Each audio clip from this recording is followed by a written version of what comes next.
PSA, when you're working on an antenna in a car that you've never done an antenna on, you figure it out, so you try and think in advance.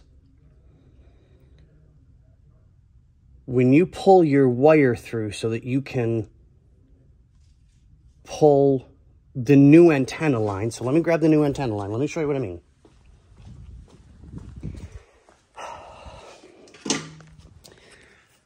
This end goes on the back of the stereo.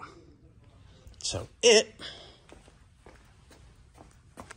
follow the bouncing thingy, doesn't go through the top. You have to go through the spot that I showed you guys on the previous video. And I'm sure Bobby will seamlessly make this look like I just did this in 2 seconds, and it was not.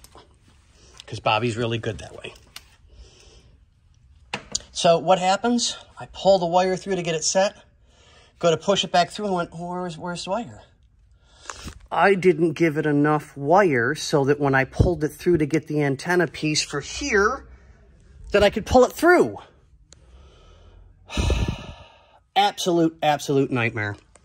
So, that being said, let's see if I can get some light up in here again. I had to get the old antenna and try and weasel it through. Thank God I got lucky on the first try. And zip strap a new wire so that I know that I've got enough this time to pull it through. But I have to pay attention so that I don't snap it off the tip right there. So it's double zip strapped. Let's hope things go well.